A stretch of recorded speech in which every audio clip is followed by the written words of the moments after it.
So what you normally want to do when you bring in other samples into the session and they're not part of the session you've already had, or they're not part of samples within Logic already, is you want to make sure they're consolidated. Now the reason why that is, when we go to File here and you've got this file save, we're going to save as, and I'm going to save it, we want to save it in a folder and make sure it's part of the session.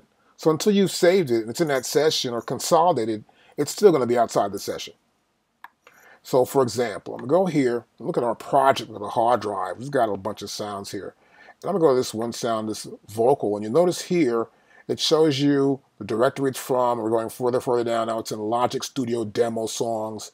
Next you'll see it as audio, and then here it is right here in the audio files. So this is all part of the Logic session.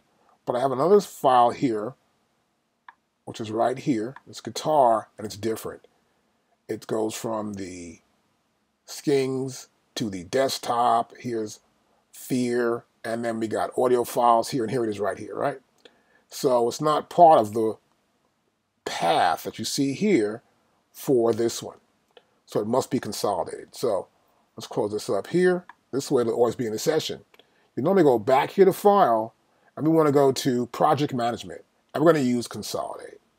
We want to copy audio files, copy EXS instruments and samples, but no. I just want to make sure the audio files are copied for the session. So I want to consolidate in the project. I'll select OK. I'll do that, and then, wow, that was fast. Logic Pro X Consolidate project successfully completed. It's pretty cool. It tells you already what's going on. I'll go back to here, and I'll look at it now. Path here, path there, and it's been consolidated. Now here I am scrolling through my session, and I might want to make an alternative version, which is what I do sometimes. I guess we all do it. Particularly when you want to give one to a DJ, you may have a 1-minute version for the A&R guy at a record label to hear, give him one little piece, snippet. Or you may have something for a DJ to hear somewhere across the country. You never know.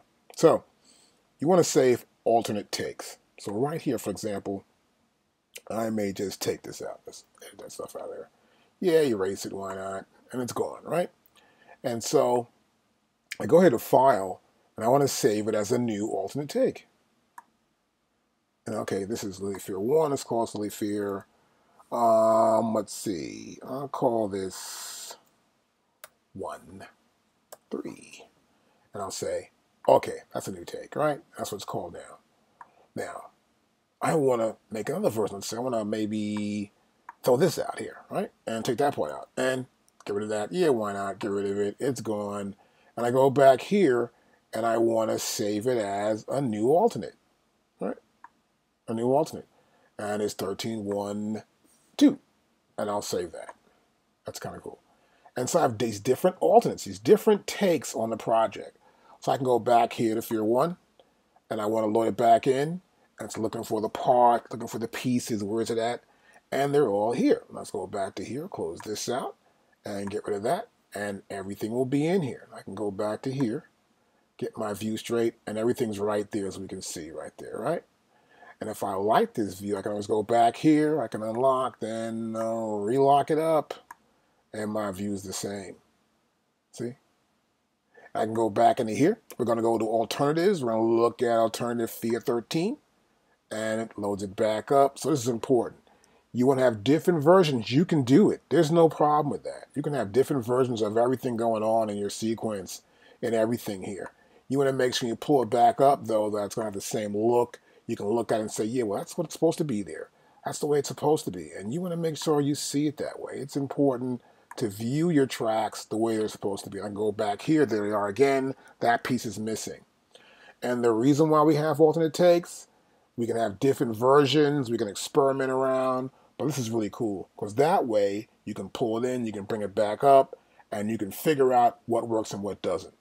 It's another way to save, but we're just saving alternate takes.